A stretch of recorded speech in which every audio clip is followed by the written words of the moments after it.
Shalom, saudara-saudara terkasih dalam Kristus. Kita jumpa lagi dalam Lunch with Jesus.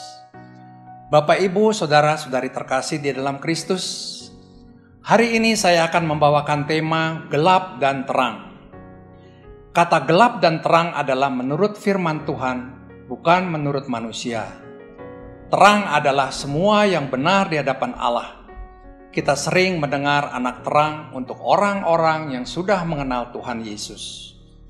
Tetapi gelap itu semua hal yang tidak berkenan di hadapan Allah. Biasa kita ketahui sebagai orang dunia yang hanya mengenal keduniawian dengan segala kenikmatannya. Manusia umumnya lebih menyukai kegelapan daripada terang, sebab perbuatan-perbuatan mereka jahat. Bapak, Ibu, saudara-saudari terkasih, saya akan bacakan dari Injil Yohanes 3 ayat 20 dan 21. Sebab barang siapa berbuat jahat, membenci terang, dan tidak datang kepada terang itu, supaya perbuatan-perbuatannya yang jahat itu tidak nampak.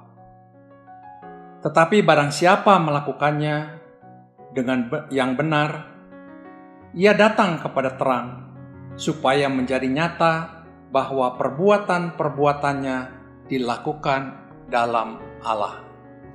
Demikianlah sabda Tuhan, terpujilah Kristus. Pada umumnya, ada yang disebut sebagai kehidupan manusia lama. Bisa dikatakan sebagai orang gelap yang tidak suka terang dan tidak mau datang kepada terang. Mereka mengenal Tuhan tetapi lebih menikmati hidup dunia atau keduniawian. Setelah orang mengalami perubahan menjadi manusia baru melalui pertobatan, barulah ia mengenal terang dan menjadi anak-anak terang yang hidupnya benar di hadapan Allah, bertumbuh iman dan rohaninya.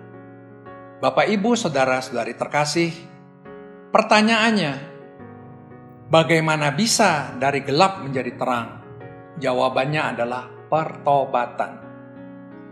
Tuhan menganugerahkan kasih-Nya melalui pertobatan bagi mereka yang mau dan datang kepadanya. Sebagai orang Katolik, saya juga pernah mengalami kehidupan sebagai manusia lama menjadi Katolik yang suam-suam kuku, hingga mengalami lahir baru menjadi orang Katolik yang diperbaharui melalui pertobatan yang terus-menerus. Maka iman dan rohani saya mulai bertumbuh. Suatu ketika saya diminta oleh pastor paroki untuk menjadi asisten imam. Awal mulanya saya menolak. Meskipun sudah hidup diperbaharui, saya masih merasa banyak kekurangan dan takut akan komitmen dan tanggung jawab saya. Di samping harus hidup baik dan benar di mata Tuhan, sehingga banyak perubahan yang harus saya lakukan. Seperti bersikap dalam lingkungan keluarga, pekerjaan, membatasi hobi yang berlebihan. Singkat kata, saya harus menjadi orang suci hidup kudus. Pastor menolak alasan saya dan meminta saya untuk berdoa secara pribadi, mohon kekuatan Roh Kudus untuk dapat hidup menuju kekudusan. Pada akhirnya, saya mengucap syukur dan terima kasih kepada Tuhan yang memanggil saya melalui pastor untuk hidup menuju kekudusan. Sampai saat ini saya masih terus gumuli. Itulah awal mula saya untuk hidup lebih baik dan benar di mata Tuhan, serta selalu berusaha terus menuju kekudusan. Bapak, Ibu, saudara-saudari sekalian, marilah kita juga hidup sebagai anak terang yang menuju hidup kekudusan dengan mohon kekuatan serta kemampuan dari Roh Kudus.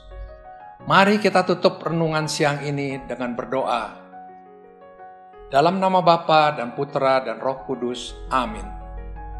Bapa di dalam surga, kami mengucap syukur dan terima kasih atas firman-Mu pada siang hari ini, agar kami menjadi anak-anak terang, dan mohon kemampuan dan kekuatan dari Roh Kudus Semoga cahaya kebangkitan Kristus menerangi kegelapan, membangkitkan damai sejahtera di hati kami masing-masing. Demi Kristus Tuhan dan pengantara kami. Amin. Dalam nama Bapa dan Putra dan Roh Kudus. Amin.